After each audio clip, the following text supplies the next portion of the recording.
Tout le monde dans le bus a hurlé après un jeune garçon qui refusait de céder sa place à une femme plus âgée. Cependant, les plaintes se sont estompées quelques minutes plus tard après que le chauffeur de bus l'ait défendu. CIST par une froide matinée d'hiver à Chicago, dans l'Illinois, qu'une foule de personnes est montée dans le bus de Timmy. Timmy, un homme joufflu d'une quarantaine d'années, accueillait toujours ses passagers avec un sourire chaque fois qu'il montait dans son bus, mais ce jour-là était différent. En raison des fortes chutes de neige ce matin-là, presque tout le monde à l'arrêt de bus s'était précipité à l'intérieur pour éviter le froid, rendant le véhicule plus bondé que jamais. En regardant dans le rétroviseur, Timmy a pu voir combien la situation était inconfortable pour certains passagers. Leur corps se frôlait, et ceux qui n'avaient pas eu de siège en voulaient à ceux qui en avaient. Timmy a conduit un peu plus vite malgré l'épaisse couche de neige sur les routes pour épargner aux passagers l'inconfort d'un voyage mal commode, et après 20 minutes, il est arrivé à son premier arrêt de la journée. Alors que quelques passagers débarquaient, le bus, bien que toujours bondé, semblait avoir plus d'espace. Timmy a poussé un soupir de soulagement et a continué son chemin vers le prochain arrêt de la journée, espérant arriver plus tôt. Cependant, il a été surpris d'entendre les passagers se disputer. Je ne sais pas ce qui ne va pas avec les enfants de nos jours. Comment peuvent-ils être aussi grossiers? Il a entendu un homme se plaindre bruyamment. Timmy a immédiatement regardé dans le rétroviseur, mais comme il y avait beaucoup de passagers, il n'arrivait pas à savoir qui a exprimé son mécontentement. Il a d'abord ignoré la plainte, pensant qu'il s'agissait juste d'un murmure passager causé par la surpopulation, et a continué à conduire. Mais à ce moment-là, il a entendu une autre voix, celle d'une femme cette fois. Je me demande comment sa mère l'a élevée. Il ne voit pas que la pauvre femme a des problèmes? Elle est restée debout pendant si longtemps. À ce moment-là, lorsque Timmy a regardé dans le miroir, il a remarqué une femme, probablement âgée d'une vingtaine d'années, qui se tenait à côté d'une femme plus âgée et jetait un regard sévère vers un siège. Timmy ne pouvait pas voir qui elle regardait, car son regard était fixé sur la route. Cependant, lorsqu'il a de nouveau regardé dans le miroir, il a remarqué qu'elle criait après Jonathan, le garçon de 10 ans qui était un passager fréquent de son bus. Jonathan était assis tranquillement sur son siège, les yeux grands ouverts, fixant intensément ceux qui se moquaient de lui. Mais le garçon ne prononçait pas un seul mot, ce qui irritait encore plus les passagers. Qu'est-ce ce qui ne va pas chez toi, mon garçon? A dit la femme. Regardez ces grands yeux qui nous fixent. Tu n'as pas de bonne manière? Je sais, si est-il vrai, a ajouté un homme. Je déteste que ces enfants n'aient même pas de sympathie pour les personnes âgées. Quel enfant sans manière. Cette vieille femme se tient là depuis si longtemps, mais regardez-moi ce gamin antipathique. Vous avez tout à fait raison, a ajouté un homme à côté de lui. De nos jours, les parents donnent beaucoup trop de liberté à leurs enfants et ne leur apprennent même pas à bien se comporter avec les personnes âgées. Eh bien, la femme plus âgée a finalement pris la parole. Je suis vraiment désolé pour les jeunes enfants. Ça ne me dérange pas de rester là, mais je suis frappé par la façon dont il écoute tout ce qu'on lui dit tout en faisant comme s'il ne comprenait rien. Si est-il vraiment malheureux? Si est-il la faute de ses parents, madame, a ajouté la femme qui avait auparavant réprimandé Jonathan. Si j'étais sa mère, je lui apprendrais tout de suite comment on traite les personnes âgées. Quel gamin sans vergogne. Comme Timmy conduisait plus loin, ses plaintes ne finissaient pas.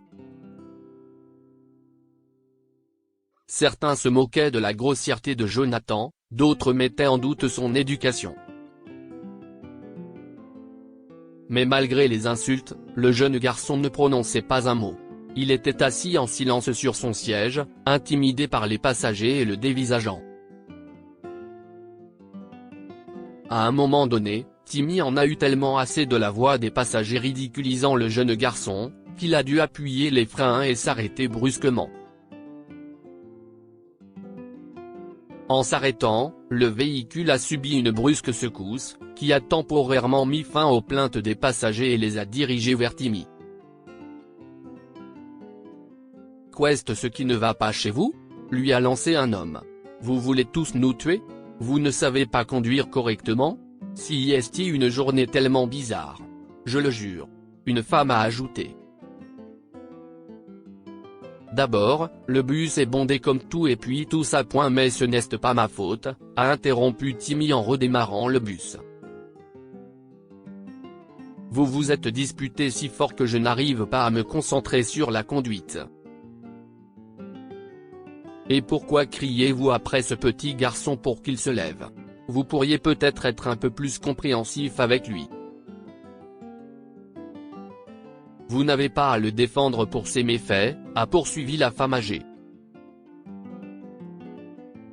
À cause de gens comme vous, il va continuer à être arrogant comme il l'est. Mais, madame. La femme plus âgée a coupé Timmy avant qu'il ne puisse terminer. Gardez les yeux sur la route. Au moins, apprenez à faire votre travail correctement. Je fais mon devoir, madame, lui a répondu Timmy. Peut-être que vous pourriez faire le vôtre aussi. Vous ne pouvez pas porter de jugement sur ce garçon si vous ne connaissez pas toute son histoire. La femme plus âgée perd alors son sang-froid. Je vais vous dire, arrêtez le bus tout de suite. Je pars si ce garçon ne descend pas du bus. Timmy n'a rien dit en réponse à la plainte de la femme âgée.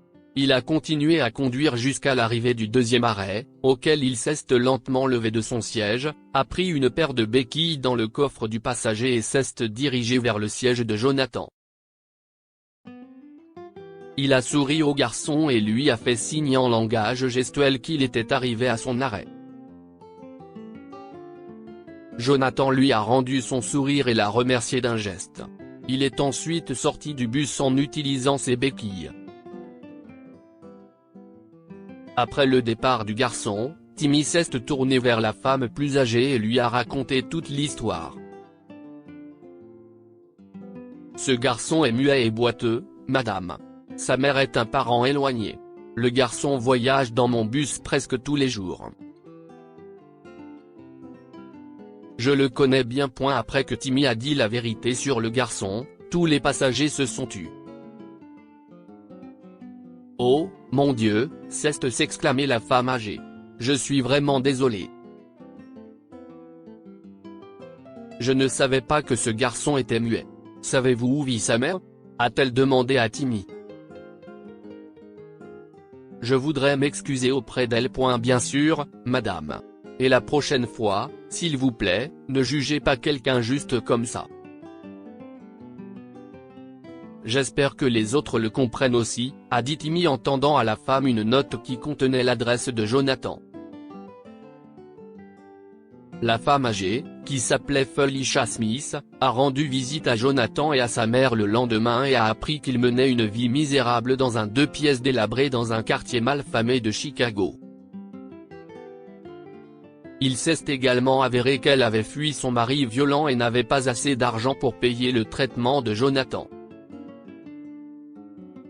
Les médecins avaient déclaré que Jonathan pouvait remarcher normalement, mais que cela nécessitait une opération coûteuse.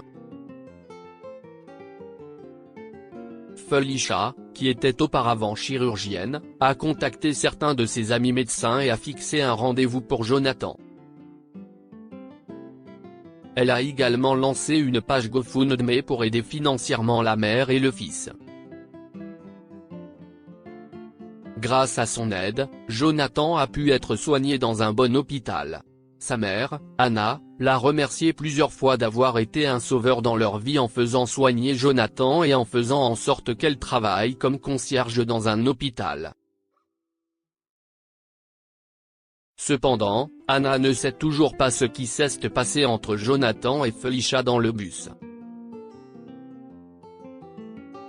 Lorsqu'Anna a demandé à Felicia ce qui l'avait convaincu de les aider, elle a simplement déclaré qu'elle avait rencontré Jonathan dans le bus et appris son histoire par le chauffeur, ce qui l'a motivée à aider le jeune garçon. Mais la vérité est que Felicia se sentait mal d'avoir jugé le garçon, alors elle a décidé de l'aider. Que pouvons-nous apprendre de cette histoire? Apprenez à accepter vos erreurs et à les corriger. Felicia a compris qu'elle avait eu tort de juger Jonathan et a corrigé son erreur en l'aidant, lui et sa mère. Ne tirez pas de conclusions hâtives. Felicia et les autres passagers du bus ont jugé Jonathan sans connaître toute l'histoire. Cette histoire est inspirée de la vie quotidienne de nos lecteurs et rédigée par un écrivain professionnel. Toute ressemblance avec de véritables noms ou lieux est une pure coïncidence. Toutes les images sont utilisées uniquement à des fins d'illustration. Partagez votre histoire avec nous. Elle changera peut-être la vie de quelqu'un.